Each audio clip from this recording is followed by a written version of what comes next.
And I'm not fawning after Tucker Carlson. It's just the Tucker Carlson I know behind the scenes. He came here years ago, wanted to come see me, and I've had dinner with him a few times and some other things. Just like really smart, and is like a closeted Alex Jones, okay? There's a video up on Infowars.com that is the video of the day. Congressman calls Tucker Carlson a Russian agent on primetime television. And it's a long 10-minute clip. And I wish Carlson would have brought this up. I guess he didn't know about it. But the same day, they're on at night, 7 o'clock Central, 8 o'clock Eastern. That morning, the Washington Post came out and retracted a November 14th piece from 3 weeks ago where they say that basically InfoWars and we're listed, Breitbart, Drudge, that we're Russian agents and that we know that Russian bots were helping us. Well, through this, they have bots trying to block us. It's the opposite. And then they had to come out and say, okay, there's no Russian bots. We're being sued, and we made it up, and we're sorry.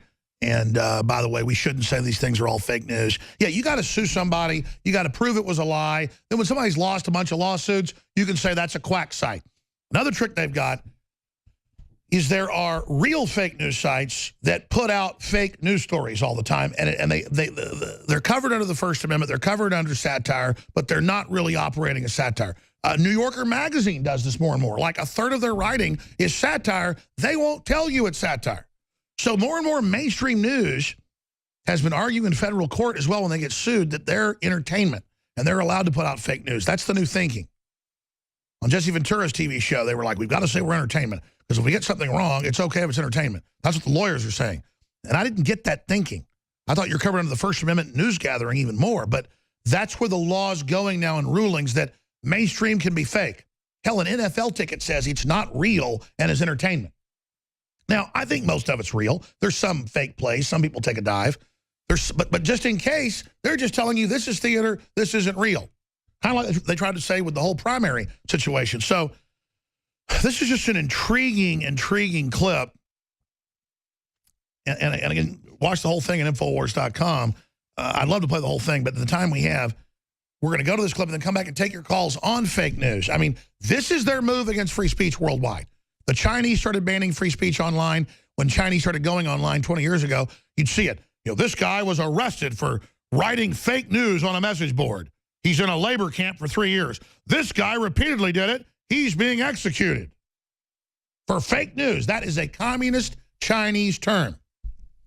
And there it was hiding in plain view. All the years I said the prostitutes, the deception media, the collaborator media, the corporate media, the discredited media, the lamestream media, the dinosaur media is a term I coined. Prostitutes, Gerald Salente. And then it hit me like a ton of bricks. It's the name they put on us. Everything's inverted. I haven't given you any fake news today. 800-259-9231. 800. We'll launch the phone system over there. 800-259-9231. On this topic, where do you think they're going next? Will they be successful? I want to hear from you on this. And another topic. Michael Moore's kind of, maybe Trump's going to get killed. What do you think about that? We've sure seen mainstream media push it. And then I've got all these stacks of articles about, Trump says he's going to change all these things. And other people say, well, we just need to kill Trump. Look at this stack of political correctness today. OSU activists complained terrorist who stabbed 9 people was wrongly shot by police. Organizers of the protest said that Artan's particular actions were irrelevant. Yeah, you're waving a knife, you just stabbed 9 people. It's white racism. Isn't that just special? And then I've got all this news where they're going after people. I mean, it is amazing how they're demonizing here. Let me find it. And then we'll get to that video of the day here in a moment.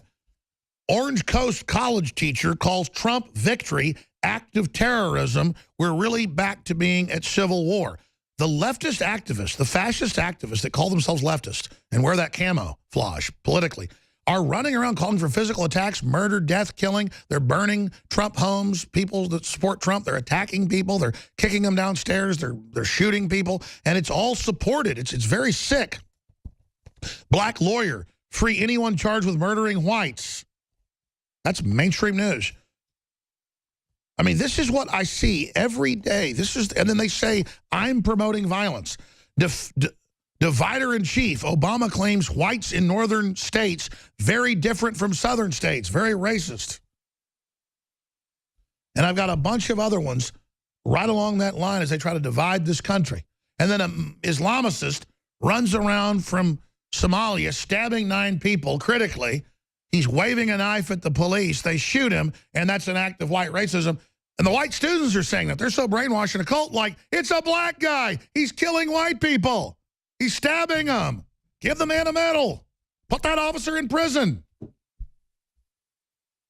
Yeah, Alex, stop kissing the police butt. Yeah, a guy's trying to stab a cop waving a knife. He just stabbed 9 people. Man, that officer, you're right. That officer should be put in prison for life. For cold-blooded, premeditated. In fact, I don't even joke and say execute him. I'm already saying that.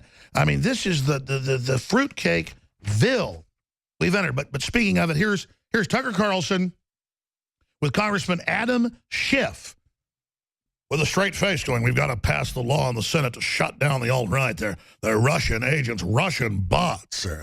Oh, yeah. Meanwhile, there's no Russian bots. I kind of wish there were promoting our articles. We're in there being hit by Reddit bots, Facebook bots, YouTube bots, Google bots, trying to suppress us. It's admitted. Again, an inversion of reality.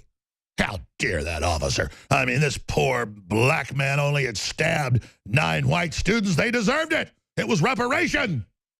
And the media said for 5 hours, even after it was known, hour 1, that it was a large butcher knife, that there was no gun, and he ran people over, too. Oh, how dare it's the car's fault. I mean, this is a cult, people. Here's the clip. Can you look right into the camera and say, I know for a fact the government of Vladimir Putin was behind the hacks of John Podesta's email? Absolutely. The government of Vladimir Putin was behind the hacks of our institution and the dumping of information. Of John Podesta's email. Not only in the United States, but also in Europe. Okay, you're not, you know what, you're dodging. And Tucker, no, look and say, I know they did. John Podesta's emails, they hacked those. And I think that Ronald Reagan will be rolling over his grave. You're carrying water for the Kremlin. I'm not carrying water for the, you're a sitting member of Congress on the Intel Committee, and you can't say they hacked.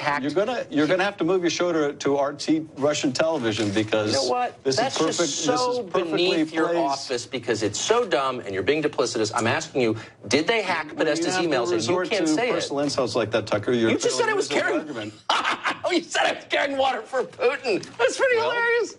You know, when you essentially are an apologist for the Kremlin, that's what you're doing. I'm an apologist.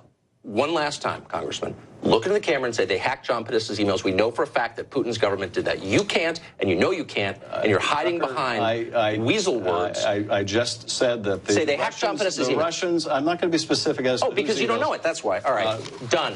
1.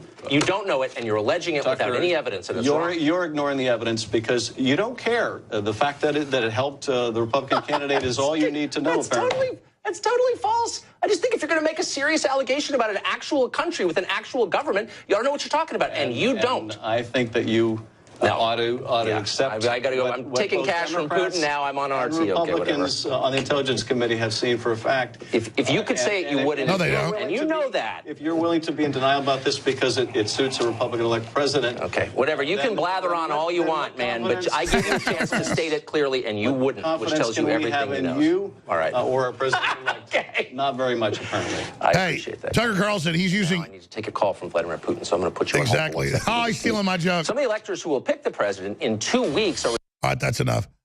Oh, my gosh. You're using weasel words. How about weasel world?